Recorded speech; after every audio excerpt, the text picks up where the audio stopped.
بسم اللہ الرحمن الرحیم۔ السلام علیکم ورحمۃ اللہ وبرکاتہ۔ اللہ تعالیٰ نے حضور اکرم صلی اللہ علیہ وآلہ وسلم کو بے شمار معجزات سے نوازا ہے، جن میں سے سب سے اعلیٰ ترین الاسریٰ والمعراج ہے۔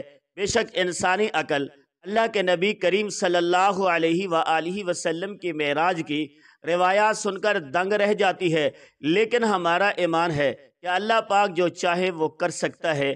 ارشاد باری تعالیٰ ہے، پاک ہے وہ ذات جس نے اپنے خاص بندے کو سیر کرائی۔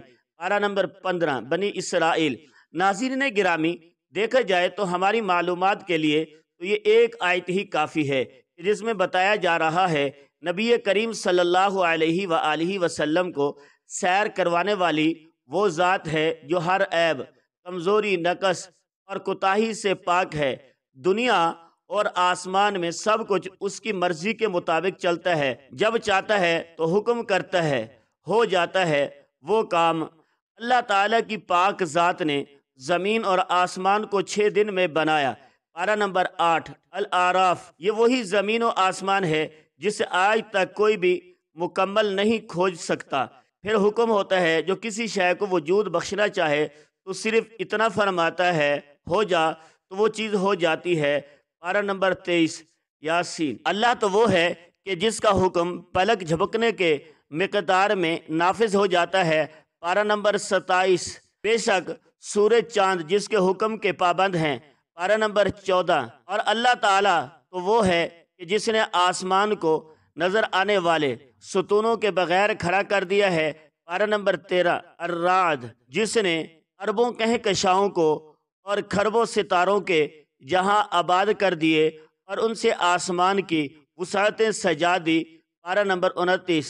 اصل میں معجزہ معراج دو چیزوں پر کھڑا ہے جو کہ نقل و عقل سے ثابت ہے، جیسے اصطلاح میں وقت کا سمٹ جانا اور 3 مکان فاصلے سمٹ جانا کہا جاتا ہے۔ 3 زمان کا مطلب یہ ہے کہ کئی لاکھوں سالوں کا وقت چند ہی عرصے میں گزر جاتا ہے، اور 3 مکان سے یہ مراد ہے کہ کئی لاکھوں سالوں کا سفر چند ہی وقت میں ہو جاتا ہے۔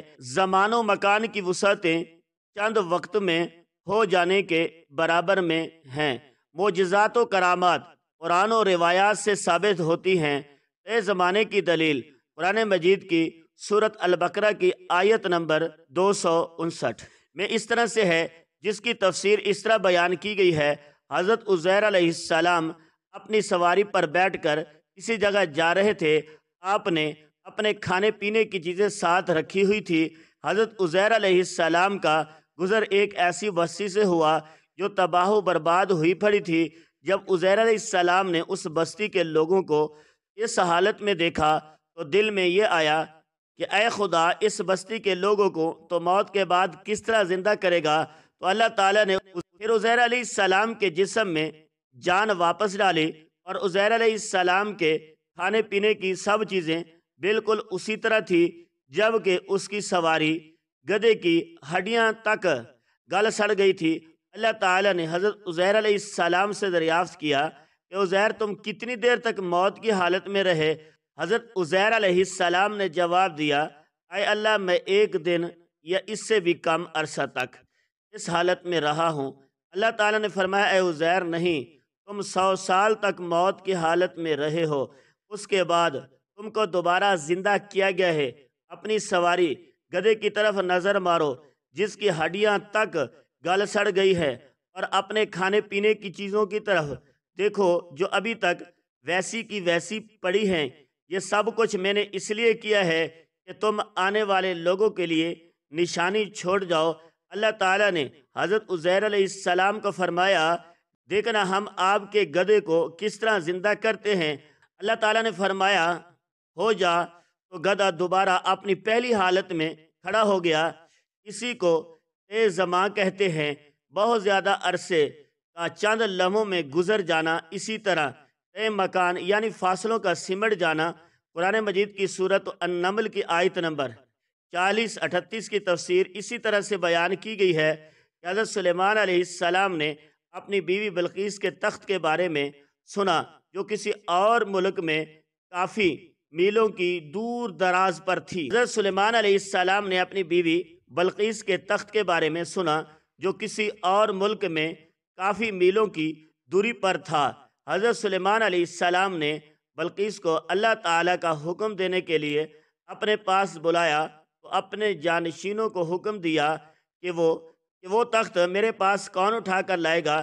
ایک بہت بڑا اور طاقتور جن حضرت سلیمان علیہ السلام کو کہنے لگا، آقا وہ تخت میں آپ کے دربار کا وقت ختم ہونے سے پہلے آپ علیہ السلام کے سامنے پیش کر سکتا ہوں۔ جن کی بات سننے کے بعد حضرت سلیمان علیہ السلام نے اپنے ایک امتی کو بلایا جو اسم اعظم کا علم جانتا تھا۔ اس کا نام حضرت آصف بن برخیاں تھا۔ حضرت سلیمان علیہ السلام نے حضرت آصف بن برخیاں سے پوچھا کہ تم وہ تخت کتنی دیر کے اندر لا سکتے ہو؟ اس نے کہا، اے سلیمان علیہ السلام، میں وہ تخت آپ کی پلک جھپکنے سے پہلے آپ کے سامنے پیش کر سکتا ہوں۔ وہی ہوا، انہوں نے ملکہ بلقیس کا تخت حضرت سلیمان علیہ السلام کے پلک جھپکنے سے پہلے ہی آپ علیہ السلام کی خدمت میں پیش کر دیا۔ اس سے ظاہر ہوتا ہے کہ اللہ تعالیٰ رحیم و کریم، غفور اور زمین و آسمان کو پیدا کرنے والے، وہ جب چاہیں جو چاہیں اسی وقت کر سکتا ہے۔ آج کل جدید سائنسی دور میں انسان کے لیے ہر بات کو سمجھنا بہت ہی آسان ہو گیا ہے کہ پہلے جب ہم کہا کرتے تھے کہ ہم ہوا میں اڑ سکتے ہیں تو کوئی بھی اس بات کو ماننے کے لیے تیار نہیں تھا، تو اب ہر کوئی ہوائی جہاز کے بارے میں علم رکھتا ہے اور یہ کہتا ہے کہ ہم نے ہوائی جہاز کے ذریعے ایک جگہ سے دوسری جگہ پر کتنی مہینوں کا سفر دنوں میں طے کیا۔ اسی طرح پرانے وقتوں میں کوئی اس بات کو ماننے کے لیے تیار ہی نہیں تھا کہ بجلی کے ذریعے ہم کئی طرح کے کام کر لیں گے، گھنٹوں کا کام چند منٹوں میں کر سکتے ہیں۔ یہ ٹرینیں کئی دنوں کا سفر چند گھنٹوں میں طے کرنے میں ہماری مدد کرتی ہے۔ ہم بجلی کے ذریعے مشینیں، پنکھے چلا سکتے ہیں اور کئی اندھیروں میں گھیرے ہوئے کمروں کو روشن کر سکتے ہیں۔ یہ تو دنیا والوں کی بنائی ہوئی چیزوں کی بات کر رہے ہیں، تو اللہ تعالیٰ کی قدرت کے تو کیا کہنے ہیں۔ خدا تعالیٰ کو اپنے بندوں کی کئی لاکھوں سالوں کا سفر آنکھ جھپکنے سے پہلے بھی کروا سکتا ہے۔ ہمارے سائنسدان یہ کہہ رہے ہیں کہ ہم تو کائنات کا چند حصے کے بارے میں علم رکھتے ہیں۔ سائنسدانوں کا کہنا ہے کہ ہم کو 5% کائنات کے بارے میں علم حاصل کیا ہے، 95% کائنات کے بارے میں ہمارے پاس کوئی علم نہیں۔ ہمارے نامی گرامی سائنسدانوں کا کہنا ہے کہ ہم کو 5% کائنات کے بارے میں علم حاصل کیا ہے، 95% کائنات کے بارے میں ہمارے پاس کوئی علم نہیں ہے۔ ہمارا نامی گرامی سائنسدان آئن اسٹائن اس بات پر یقین میں نے دور بینی سے ایک ایسی کہکشاں کو دیکھ لیا ہے جو روح زمین سے 2 کروڑ 90 سال کے فاصلے پر موجود ہے، جو کہ روشنی فی سیکنڈ کی رفتار سے 1 کروڑ 86 ہزار میل کا فاصلہ طے کر سکتی ہے۔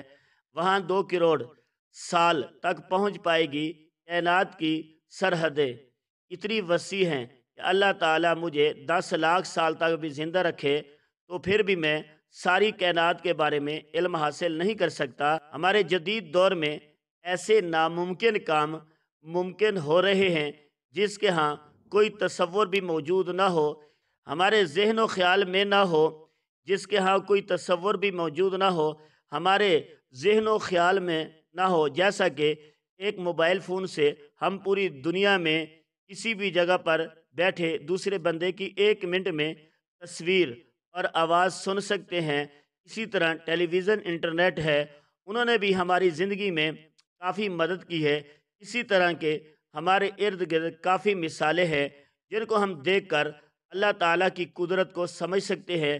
اللہ تعالیٰ کی ذات وہ ذات ہے جو کہ ناممکن کو ممکن کر دیتی ہے۔ ہم نے ان سب چیزوں کے بارے میں پڑھا ہے جو کہ کئی سالوں کا سفر دنوں میں کر سکتی ہے۔